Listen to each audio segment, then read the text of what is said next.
I'm just consistently shocked with how fast this bike is pretty much everywhere I take it.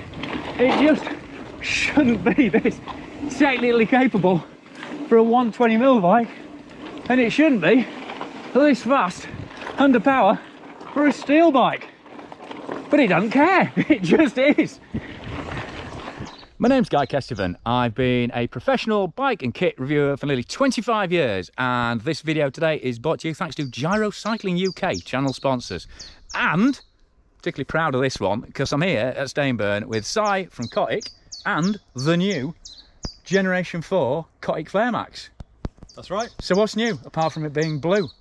Sid blue. Sid yeah, blue. Yeah. Followers of the channel think you know what we're talking about here. So what's new? We've adopted the kinematic and the seat tube arrangement off the Jeht because that gives us some more seat post insertion, 20mm more seat post insertion, which is particularly useful for the smaller sizes. We've got, this is actually one of the UK launch edition frames because we're doing that, we're going with these. We've got series production Taiwan frames coming in August, but we're going to have a limited Oh, so that's edition. the Fiveland one? Yeah, so this again. is the Fiveland sweet. frame. That's So Scottish frame builders. So this is UK made launch edition frame, which we're doing a limited run off for the next couple of months in the Sid blue, and we're doing another gritstone with blue-green fade. Look at the photos, they look amazing. But yeah, the big, it's got metric shock sizing, so that sort of future-proofs it, and it's got our new swing arm forging, which has got room for up to 2.6-inch tyres, but that's not really what this new bike's all about, because actually we've got, following Kes's Downcountry Gen 3 FlareMax sort of experiment sort of going down well. Downcountry is not a swear word.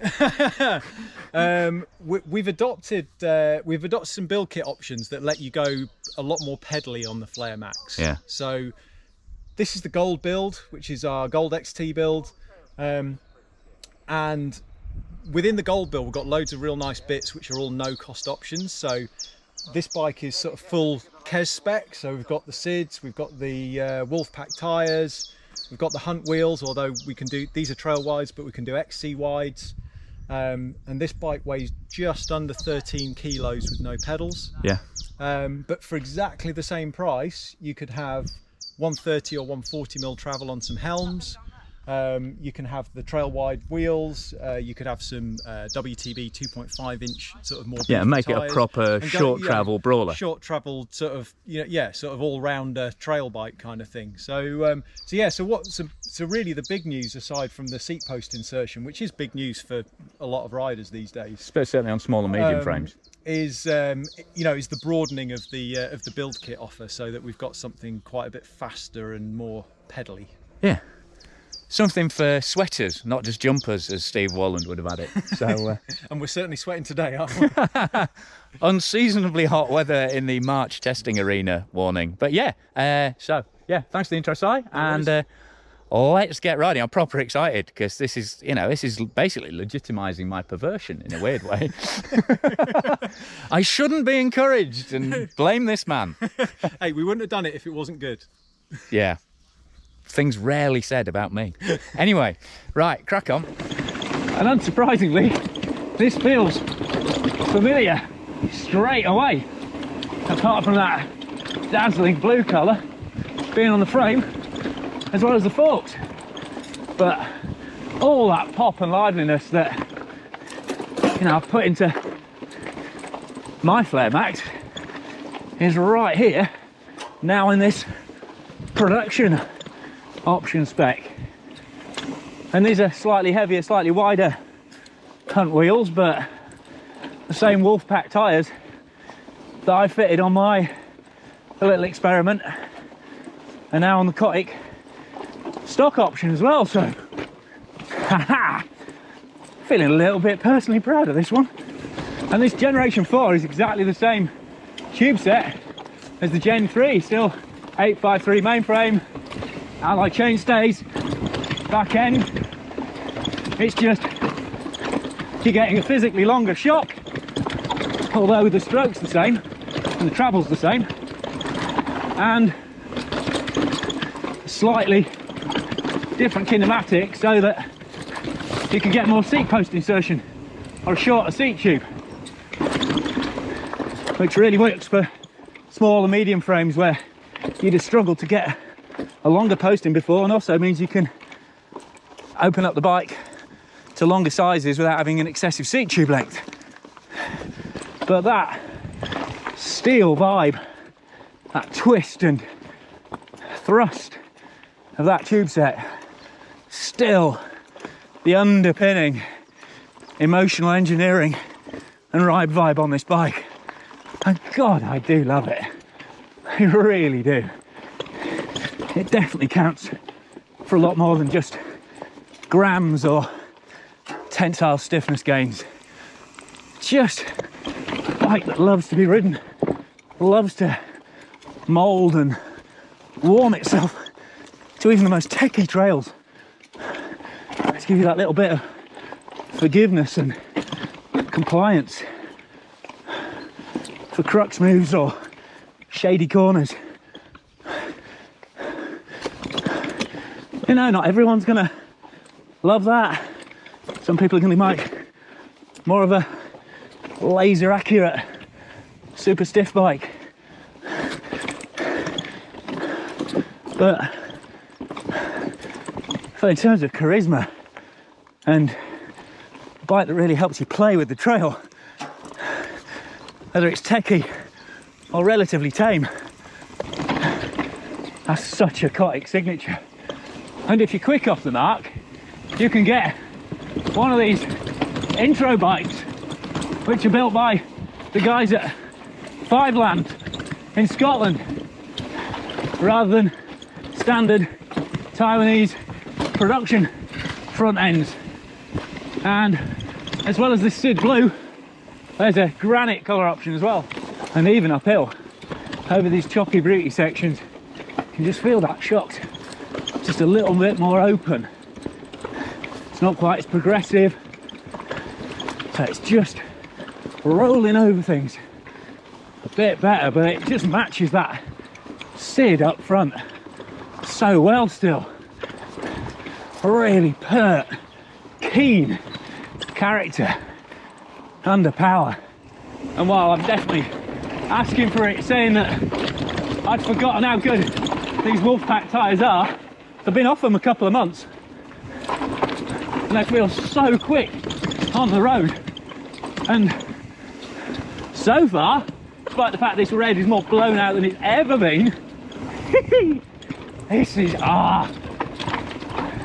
yeah, seriously, get the blue fog, get the blue fog, get the blue fog, get the blue fog, get the blue bike.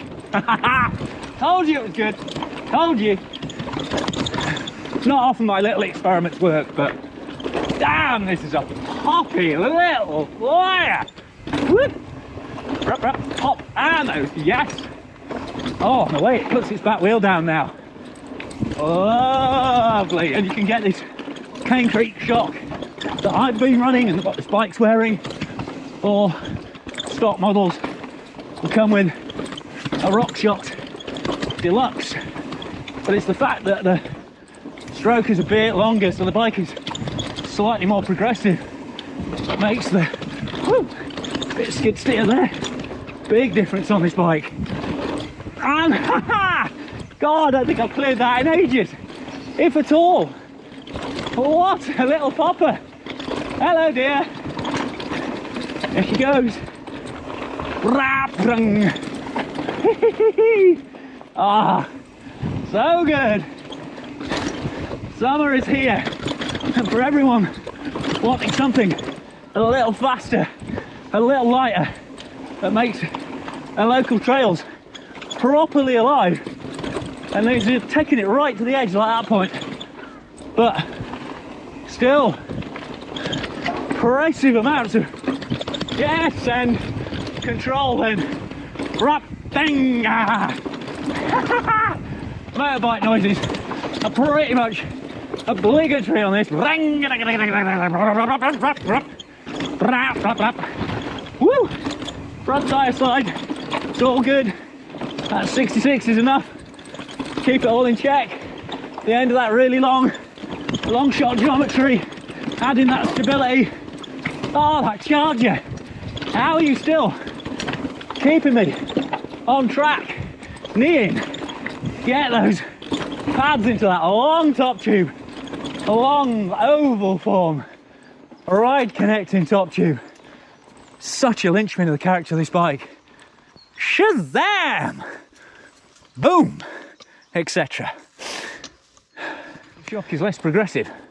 Even before you start putting bands in, it really hasn't lost any of that kind of eagerness to accelerate and drive. Like it's always looking over its shoulder, pulling on the leash, egging you on. And while that steel frame is heavier than an alloy frame or a carbon frame, and probably not as stiff either, that muscularity and that poise goes such a long way to mastering technical descents. I know from my riding experience there's a lot more comms and cleans on the rap sheet of this bike than you would have any right to expect from the geometry or the frame stats. And of course there's nothing to stop you building it up standard FlareMax style with a 130 or 140mm fork in the front and getting that extra impact capability. But do not underestimate what this SID can handle, because that race charger damper and that 35mm leg architecture, because it's, you know, shorter with less leverage, it is remarkably tight. I mean, that's the feedback I've had from everyone who's borrowed my FlareMax project, is that I can't believe how tight the front end rides and how hard you can push the bike. And the geometry is just begging to be twitched, tweaked and rallied through tree lines or whatever your favourite form of single track is. Right, let's see how boggy and blown out this is at the moment. I think this might be a test of the Wolfbacks, because they are quite a European feeling small knob fast tyre, but then I don't seem to be staying on the ground much. Woo! And so far, look at those. Bad boys are tracking nicely. Yeah, come on. Do the brave option, yes. Okay, because the line's so much better. Oh, just the way it responds, those half pedal turns. Love the vibe of this bike. Get over. Yes. Take the Sendy line, because it's fun. Slide those tyres. Woo! Pedal stroke. Get some more speed in, because speed is fun. Come on, run it wide. Tight, knee in. Come on, Kes. New line. Thank you, FlareMax. Sorted that one. Let's go high. Let's go clean and in. Yes, beauty. Yes, yes, yes, yes, yes. Nice. Yeah, so don't worry about it not holding an off-camber line. Sort of do it then. And then punch in the power. High again. Oh, loamy corner. It's getting loamy again. Apart from the drop in. Oh, this is such a fun bike for proper UK trails. Ha ha! FlareMax Gen 4. You absolutely flat out blue beauty. So, as Si says, it's really a question of evolution on this bike, and it is just, you know, it's yet another positive step in the development of this bike, as far as I could say. But then I guess I would say this. I mean, like I say, you can build this bike up in a conventional format, not just this slightly freaky, super light, short travel setup, but, oh, give it a go, seriously. You know, give it a go, seriously. I'm a massive fan of the SID, and this bike just really brings out everything that's great about that. I'm rattling on. Massive thanks to Si. Thanks to Gyro for support. Thanks to Giro for supporting the channel. Thanks to my Patreon supporters for pledging on a monthly basis. And yeah, please click for notifications, click for subscriptions, hit the like button. If you really like what I'm doing with the channel, consider signing up on Patreon. You get extended behind the scenes and extended cuts, including some stuff I shot with Si this morning on some interesting experimental bikes he's working on. And yeah, just generally support the channel. Would be great if you wouldn't mind. Thank you. But for now, I've been Guy Kestevan on Guy Kes TV, talking about the brand new Cotic FlareMax Generation 4.